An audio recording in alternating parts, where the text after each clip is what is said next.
Mau katakan buat jemaatmu ya. Kemudian saya diingatkan firman di mana saya pertama kali Bapak Ibu saudara semua, saya ikut Tuhan Yesus. Saya ini boleh dibilang produk okultisme saudara semua. Saya jauh dari kata layak. Saya ikut Tuhan itu tidak layak. Karena apa? Saya produk okultisme. Saya ingat waktu itu di SMP kelas 2 Bapak Ibu saudara semua, saya sedang waktu itu saudara sepupu, agama saudara sepupu. Waktu itu mau menerima mentahbiskan hidup saya. Saya ingat malam itu saya sujud, saya belum terima Tuhan Yesus saudara. Saya sujud, kemudian Tuhan datang dengan jubah yang putih. Tuhan menghampiri saya pribadi. Kemudian Tuhan berkata, ikut aku. Saya nangis saudara. Saya nangis. Pada waktu itu saya hanya bisa berkata, Tuhan ini aku. Pilihlah aku. Paksa kehendakmu Tuhan. Paksa kehendakmu atas rencana dalam hidup. Ini firman di mana pada waktu saya terima Tuhan Yesus. Waktu itu saya belum dibaptis, saya di kelas 2. Mari saudara-saudara, siapa yang percaya sepatah kata dari firman Tuhan itu mengubahkan hidup kita? Amin. Mari buka sama-sama Yohanes 15 ayat 14. Firman ini pertama kali Tuhan sampaikan pada saya, di mana langkah ketika saya menerima Tuhan itu saya harus ngapain? Saya akan bacakan Yohanes 15 ayat 14. Bukan kamu yang memilih aku, tetapilah aku yang memilih kamu, dan aku telah menetapkan kamu supaya kamu pergi dan menghasilkan buah, dan buahmu itu tetap, supaya apa yang kamu minta Bapa dalam namaku diberikannya kepadamu. Amin saudara. Ada 3 poin yang akan saya sampaikan pada malam hari ini. Saya sharing Bapak Ibu. Saya bukan khotbah, bukan pendeta. Saya sharing apa yang Tuhan taruh dalam hati saya. Poin pertama, ketika Tuhan memilih. Ketika Tuhan memilih, yang pertama kali yang harus kita tahu, kita harus sadar diri. Terkadang kita harus mengingat bagaimana kita harus mengingat pertama kali Tuhan menjumpai kita saudara. Karena apa? Kalau kita mengingat, kita tahu siapa kita. Siapa kita? Kita itu kalau Tuhan tidak memilih kita tidak layak semua saudara. Kita tidak layak. Namun ketika Tuhan memilih, saya sadar. Seperti gini saudara, saya mengilustrasikan di dalam ketika kita mau masuk dalam pernikahan. Saya ketemu istri saya pada waktu MK. Pada waktu itu ketika saya memilih istri saya untuk menjadi, saya menyebutnya itu waktu itu my life partner, pendamping hidup. Waktu itu saya memilih istri saya untuk menjadi pendamping hidup saya menikah. Mau tidak mau ketika saya memilih istri saya total kasihnya kepada saya. Itu saya mengasihi saya total, demikian pula sebaliknya saya kepada istri saya. Yang kedua, ketika saya memilih istri saya, mau tidak mau istri saya tunduk. Istri saya tidak sebebas ketika istri saya masih bujana, masih remaja. Tidak sebebas itu sebelum menikah. Karena ketika dalam pernikahan, mau tidak mau ketika saya memilih istri saya masuk dalam keluarga, tidak sebebas itu. Sama halnya ketika kita dipilih Tuhan saudara. Ketika kita dipilih Tuhan, kita tidak bisa sebebas seenaknya sendiri, tidak bisa. Kita harus ikut apa yang Tuhan mau, apa yang Tuhan inginkan dalam hidup, apa yang destiny Tuhan taruh dalam hidup kita saudara. Kita tidak bisa bebas. Kita harus tunduk pada Tuhan. Dan yang luar biasa ketika kita mengasihi Tuhan dengan all out, dengan kasih yang ulang-ulang. Kita harus ingat itu saudara. Berapa banyak sekarang saya lihat kasih itu sudah mulai runtuh. Memang di firman berkata di akhir zaman ini kasih itu menjadi dingin. Tapi saya percaya tempat ini tidak ada. Saya percaya kasih mula-mula akan dibangkitkan di tempat ini. Di mana kita mengasihi Tuhan dengan segenap hati, dengan segenap jiwa. Sama ketika saya memilih istri pengasih saya segenap jiwa. tidak bisa bebas. Saya itu, Tuhan baik, Tuhan baik. Saya ingat ketika poin pertama yang saya lakukan, saya mulai mengikut Tuhan. Di poin kedua, Tuhan itu menetapkan ketetapan Tuhan. Kita baca tadi, ada ketetapan Tuhan supaya kita pergi dan menghasilkan buah. Ketetapan itu sebuah destiny, sebuah takdir. Kita tuh sudah dipilih, kita harus pergi dan menghasilkan buah. Tidak bisa tidak, saudara. Karena itu poin dari kekristenan. Kita harus pergi dan menghasilkan buah. Jangkau jiwa-jiwa. Saya ingat waktu itu saya habis terima Tuhan, saya kelas waktu itu 2000, saudara. Saya di pekerjaan, saya itu sampai keluar rumah, saudara. Karena apa? Saya terlalu all pada Tuhan. Saya harus ikut Tuhan. Pelayanan di MK mulai dari anggota, di Songkok sana. Saya itu luar biasa. Teman-teman semua MK itu pada waktu itu benar-benar memuji Tuhan sampai los.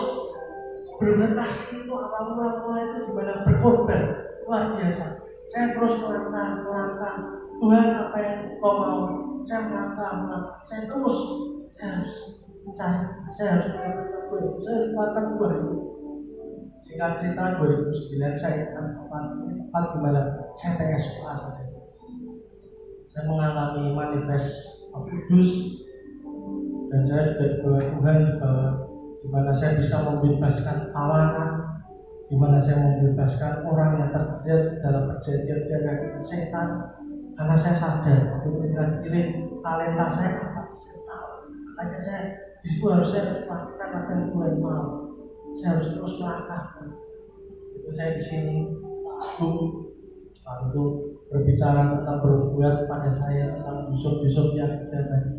Dan saya percaya itu akan menjadi gereja ini, pada gereja ini akan mengalami sebuah lawatan Tuhan, lawatan yang besar. Saya percaya tempat ini, tempat sekolah itu saya wah dahsyat. Maka saya mengajak Bapak Ibu Saudara semua, kita ikuti tetap jalan, kita ikuti terus Tuhan maunya kemana, terus. Jadi ketika kita tahu, ketika kita sadar diri kita itu diterima Tuhan, kita dilayani. Ayo kita mulai melangkah dalam FPP. Itu saya ingat waktu habis TSUA 2010, saya sempat melayani di waktu itu dari FKU, Kadula Samuda. Kemudian saya melayani kita bareng-bareng sama teman-teman yang masih kaya. Saya di Jogja. Di situ ada teman-teman yang luar biasa. Yuk kita melayani di sana. Yuk kita melayani di sana. On fire, lawatan Tuhan terjadi. 2010 Tuhan berkata pada saya, stop. Terus alhamdulillah. Saya nggak tahu waktu itu Tuhan berkata seperti itu. Dan Tuhan berkata seperti itu. Nanti pada saatnya aku akan kembali ke tempat bahkan melayani. 2010. Tak terasa 2011. Saya itu ternyata di Kudus, Bapak Ibu Saudara. Saya di Kudus, saya diterima kerja di sana. Saya tapi tidak berhenti, saudara. Saya di gereja di Kudus sana, saya juga rumah buat konser, di situ juga lawatan Tuhan terjadi. Jadi dimanapun saya berada, Tuhan pakai saya. Ini aku pakailah. Jangan ini aku pakailah dia. Jangan ini aku pakailah. Waktu itu di Kudus sudah luar biasa. Begitu juga saya kakaknya ketika Tuhan saya waktu ultah konser waktu itu ultah konser. Saya ada anak-anak ini luar biasa. Jadi itulah destiny itu. Kemudian saya tak terasa 2019 saya waktu itu buka usaha kuliner di sana di Kudus Pati sana. Tapi kesalahan saya satu, ya bukan kesalahan juga ya. Cuma destiny saya di sini, saudara. Kalau tidak terjadi seperti itu saya tidak ke sini. Saya tuh di Pati, saya buka tanpa saya harus tanya Tuhan. Saya pikir saya sudah pengalaman, saya buka. Ternyata ketika saya buka, saya sudah gagahnya 2020. Kita sama-sama ingatnya COVID. Itu berat-beratnya manusia, Bapak Saudara semua. Di usia saya muda, saya sudah bisa buka usaha sendiri. Dan 2020 saya bisa Bapak Saudara. Habis.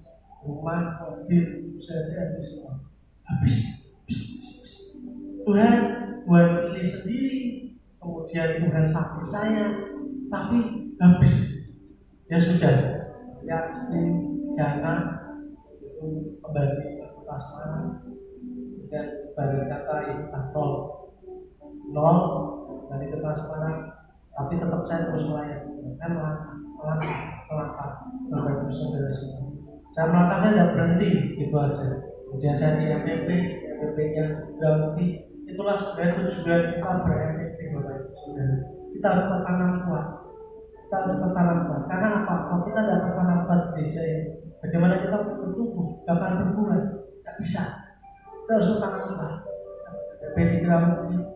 Ternyata gini Bapak Ibu Saudara, saya itu baru tahu ketika itu saya di MPP Pelabuhan, saya di sana itu ketua. Ternyata tuh ada anggota MPP selama ini pada waktu itu COVID itu vakum Bapak Ibu Saudara, berdoa Tuhan minta ketua MPP-nya di luar Lamongan Indah. Nah, ternyata Bapak Ibu Saudara, saya itu dipaksa ke sini atas doa dia itu. Saya tuh sampai, ini luar biasa ya. Ini luar 2010 kok berkata stop, aku akan pergi, aku akan kembali ke gereja ini. Ternyata perjalanan buat pada saya itu sangat luar biasa.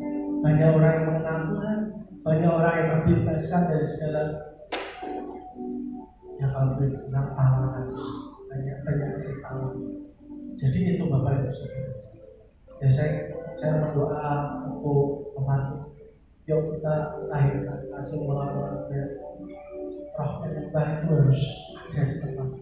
Terus menyembah dalam proses kita sudah keluarga dengan kita itu sudah sama-sama klop kita harus sepakat dengan tangan. Apapun yang terjadi, jangan sampai urusan ekonomi itu menghancurkan Tuhan. Oh, bertahan. Sebab satu titik saya yakin kita akan diangkat Tuhan. Kemudian poin yang terakhir, Bapak Ibu Saudara, saya itu kan proyekkan pada waktu kemarin memang agak turun, walaupun Tuhan tetap pelihara keluarga kami. Ada beberapa proyek yang saat ini sedang dalam negosiasi. Ya tadi sore sebelum saya kesini, dia kabari luar biasa. Saya nggak nyangka itu deal Saudara.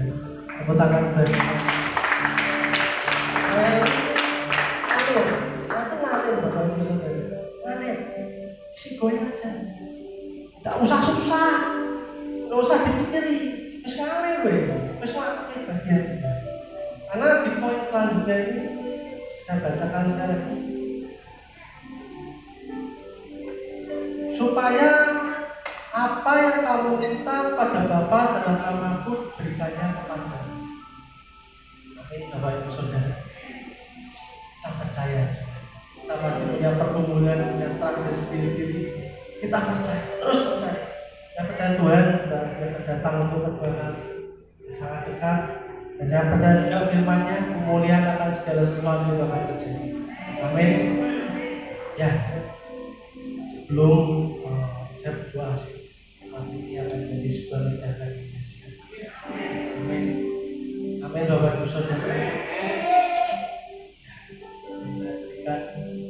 Saya ingin sama-sama mengajak Bapak Ibu bangkit berdiri. Kita nyanyikan semua baik.